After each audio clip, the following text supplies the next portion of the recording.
train again. 4 tankers. Here comes the railroad crossing. They had the unhook right there. 5, 6 tanker cars in this train, and 3 grain cars and 1 gravel car.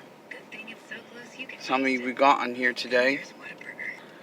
So this is about a normal sized train through this area. Yes, it is. FURX 8159, HLCX 3824 right there.